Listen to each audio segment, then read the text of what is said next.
আসসালামু আলাইকুম। সংবাদে আপনাদের সবাইকে স্বাগত জানাচ্ছি। আমি ফিরোজ তোহা। শুরুতেই সংবাদ শিরোনাম। বাংলাদেশের সর্বশেষ গুরুত্বপূর্ণ আপডেট সংবাদে আপনাকে স্বাগত। শুরুতেই সংবাদ শিরোনাম, পরে বিস্তারিত। শুরুতেই জানিয়ে দিব, সারা দেশে বৈষম্য বিরোধী ছাত্র আন্দোলনের বিক্ষোভ আজ। দাবি আদায় না হওয়া পর্যন্ত আন্দোলন চলবে উল্লেখ করে সারা দেশে সোমবার অর্থাৎ আজ ছাত্র জনতার বিক্ষোভ কর্মসূচি এবং প্রতিবাদ সমাবেশ ঘোষণা করেছেন বৈষম্য বিরোধী ছাত্র আন্দোলনের নেতারা। রোববার রাত 12টার দিকে বৈষম্য বিরোধী ছাত্র আন্দোলনের সমন্বয়ক আব্দুল কাদের গণমাধ্যমে পাঠানো এক বার্তায় কর্মসূচির কথা জানানো হয়েছে। এর আগে ডিবি কার্যালয়ে হেফাজতে থাকা আন্দোলনের 6 সমন্বয়ক কর্মসূচি প্রত্যাহারের ঘোষণা দিয়েছিলেন। পরে রাত 12টার দিকে আব্দুল কাদের বলেন, 6 সমন্বয়ক ডিবি কার্যালয়ে অস্ত্রের মুখে জিম্মি হয়ে আন্দোলন প্রত্যাহারের ঘোষণা দিয়েছে, কিন্তু আন্দোলন চলবে। চলমান আন্দোলন আমাদের দাবি আদায় না হওয়া পর্যন্ত চলতেই থাকবে। এরপর জানিয়ে দিব, কোটা আন্দোলন সরকারের উপর আন্তর্জাতিক চাপ বাড়াতে চায় বিএনপি। সরকারি চাকরিতে কোটা সংস্কারের দাবিতে শিক্ষার্থীদের আন্দোলন ঘিরে দেশজুড়ে সহিংসতা এবং প্রাণহানির তথ্য সংগ্রহ করছে বিএনপি। এই ঘটনায় হতাহত এবং ক্ষয়ক্ষতির বিস্তারিত সুনির্দিষ্ট তথ্য সংগ্রহ কাজ করছে দলটির একটি বিশেষ টিম। পরিস্থিতি নিয়ন্ত্রণে আইনশৃঙ্খলা বাহিনীর অভিযানে বিপুল সংখ্যক মানুষকে গ্রেপ্তার সহ মানবাধিকার সংশ্লিষ্ট নানা বিষয়ে নজর রাখছে দলটি। এরপর জানিয়ে দিব, চ্যালেঞ্জ করে বলতে চাই আমরা আক্রান্ত, আক্রমণকারী নই বললেন আওয়ামী লীগের সাধারণ সম্পাদক এবং সড়ক পরিবহন ও সেতুমন্ত্রী ওবায়দুল কাদের।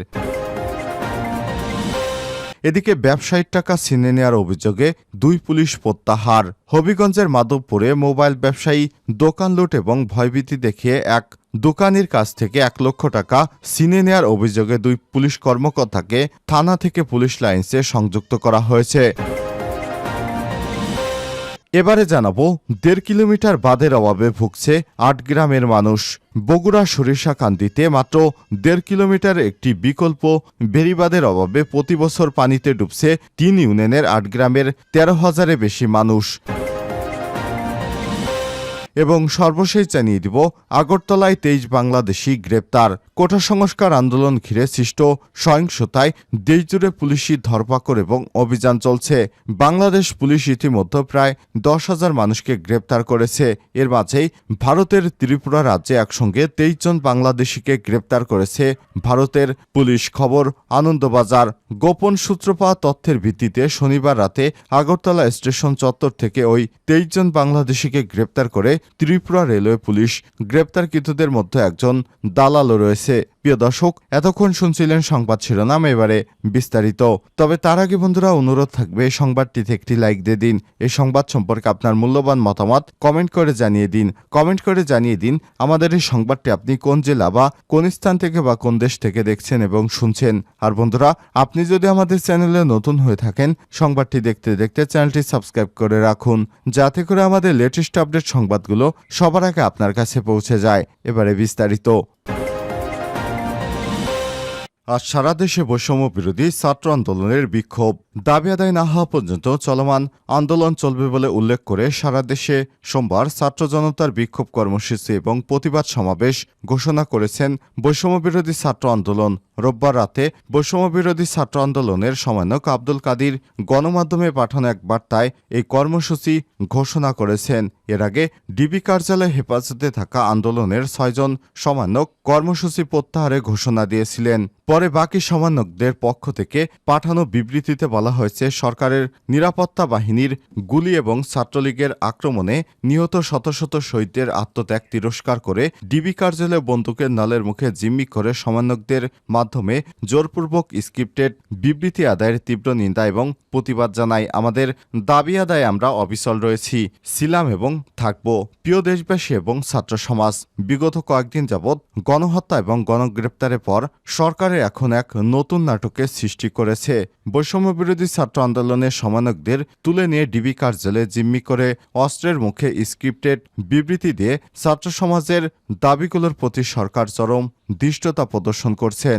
বিবৃতিতে আরও বলা হয়েছে, শুধু তাই নয়, সারা দেশে রাষ্ট্রীয় বাহিনী এবং ছাত্রলীগ ও সন্ত্রাসীদের হাতে নিহত শহীদদের পরিবারকে হুমকি ধামকি এবং ভয়ভীতি দেখিয়ে আর্মড ফোর্সকে ব্যবহার করে ঢাকা এনে সরকার তাদের মিথ্যা জবানবন্দি দেওয়ার এবং সমস্ত দায় আন্দোলনকারীদের উপর চাপিয়ে শহীদদের রক্তে সঙ্গে তামাশা করছে। আমরা দ্বার্থহীন ভাষায় বলতে চাই, জীবনের শেষ নিঃশ্বাস পর্যন্ত ছাত্র সমাজ শহীদের রক্তের সঙ্গে বেইমানি করতে পারে না। বার্তায় আরও বলা হয়েছে, দেশে কোটা সংস্কার আন্দোলনকে কেন্দ্র করে সরকার সাধারণ শিক্ষার্থীদের উপর নির্যাতনের স্টিম রোলার চালিয়ে যাচ্ছে। ব্যাপক হত্যাযজ্ঞের পর সরকার সারা দেশে রেইড করে গণগ্রেপ্তার করছে। হাজার হাজার মামলা এবং গ্রেপ্তার করা হচ্ছে। জানালার পাশে দাঁড়ানোর সময় কোমলমতি শিশু সামিরকে হেলিকপ্টার থেকে গুলি করে হত্যা করা হয়েছে। প্রাইভেট বিশ্ববিদ্যালয়ের শিক্ষার্থীদের উপর স্মরণকালে সবচেয়ে বড় বর্বরোচিত হামলা চালানো হয়েছে। এমনকি স্কুল ও কলেজের কোমলমতি শিক্ষার্থীদের উপর ন্যাক্কারজনক হামলা চালিয়েছে। অসংখ্য শিক্ষার্থীকে আহত এবং শহীদ করা হয়েছে। এ অবস্থায় আমরা কঠোর ভাষায় বলতে চাই, আমরা আমাদের দাবি আদায় না হওয়া পর্যন্ত পর্যন্ত আমাদের ছাত্র সমাজের আন্দোলন চলছিল, চলবে। আগামীকাল অর্থাৎ সোমবার আজ সারা দেশের ছাত্র জনতার বিক্ষোভ কর্মসূচি এবং প্রতিবাদ সমাবেশ। আমাদের দাবি আদায়ের সঙ্গে একত্রতা ঘোষণা করতে বাংলাদেশের সব নাগরিককে অনুরোধ করছি।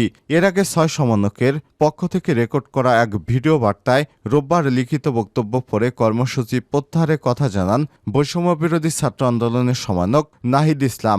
লিখিত বক্তব্যে নাহিদ ছাড়াও সার্জিস আলম, হাসনাত আবদুল্লাহ, আবু বাকের মজুমদার, আসিফ মাহমুদ, নুসরাত তাবাসসুম সবাই তখন উপস্থিত ছিলেন। কোটা সংস্কার আন্দোলন, সরকারের উপর আন্তর্জাতিক চাপ বাড়াতে চাচ্ছে বিএনপি।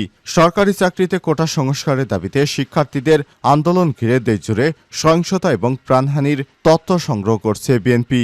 এই ঘটনায় হতাহত এবং ক্ষয়ক্ষতির বিস্তারিত সুনির্দিষ্ট তথ্য সংগ্রহের কাজ করছে দলটির একটি বিশেষ টিম। তারা বিদেশিদের কাছে আন্দোলন ঘিরে হতাহত এবং গ্রেপ্তারের বিবরণ সহ বিস্তারিত তথ্য কূটনৈতিকদের অবহিত করতে চায়। তথ্য সংগ্রহ শেষ হলে অতি দ্রুত সম্ভব ঢাকায় অবস্থিত বিভিন্ন দেশের দূতাবাস এবং আন্তর্জাতিক সংস্থার কার্যালয়ে সেগুলো পাঠানো হবে বলেও দলীয় সূত্র থেকে নিশ্চিত করা হয়েছে। চ্যালেঞ্জ করে বলতে চাই, আমরা আক্রান্ত, আক্রমণকারী নই। কাদের? আওয়ামী লীগের সাধারণ সম্পাদক এবং সড়ক পরিবহন ও সেতুমন্ত্রী ওবায়দুল কাদের বলেছেন, আমি চ্যালেঞ্জ করে বলতে চাই, আমরা আক্রান্ত, আক্রমণকারী নই। এখন বিবৃতি আসছে আক্রান্তদের বিরুদ্ধে, আক্রমণকারী আমরা নই। রোববার 28শে জুলাই রাজধানীর তেজগাঁয়ে ঢাকা জেলা আওয়ামী লীগের কার্যালয়ে দুস্থদের মাঝে খাদ্য সামগ্রী বিতরণ অনুষ্ঠানে সব কথা বলেন তিনি। ওবায়দুল কাদের বলেন, বিএনপি নৃশংসতা হানাদার বাহিনীকেও হার মানিয়েছে। তারা এখন স্বাধীনতা বিরোধীদের নিয়ে নতুন প্ল্যাটফর্ম করার কথা জানান দিচ্ছে। তাদের ঐক্য, আগুন সন্ত্রাস, দেশ এবং দেশের উন্নয়ন ধ্বংসের ঐক্য। চলমান সহিংসতা নিয়ে বিদেশি বিবৃতি প্রসঙ্গে কাদের বলেন, বিদেশ থেকে অনেকেই বিবৃতি দিচ্ছেন, সেখানে 111-এর কুশীলভ ডক্টর ইউনুসও যোগ দিচ্ছেন। কারো প্রচারণায় বিবৃতি না দিয়ে আপনারা বাংলাদেশে এসে metro rail, elevated, expressway, BRT ধ্বংসলীলা দেখুন। আমি চ্যালেঞ্জ করে বলতে চাই, আমরা আক্রান্ত, আক্রমণকারী নই। এখন বিবৃতি আসছে আক্রান্তদের বিরুদ্ধে, আক্রমণকারী আমরা নই। ভারতের আগারতলায় 23 জন বাংলাদেশি গ্রেপ্তার। কোটা সংস্কার আন্দোলন ঘিরে সৃষ্ট সহিংসতার পর দেশজুড়ে পুলিশি ধরপাকড় অভিযান চলছে। বাংলাদেশ পুলিশ ইতিমধ্যেই 10,000-এর বেশি মানুষকে গ্রেপ্তার করেছে। এরই মাঝেই ভারতের ত্রিপুরা রাজ্যে একসঙ্গে 23 জন বাংলাদেশিকে গ্রেপ্তার করেছে দেশটির পুলিশ। খবরটি জানিয়েছে ভারতের আনন্দবাজারের পত্রিকা।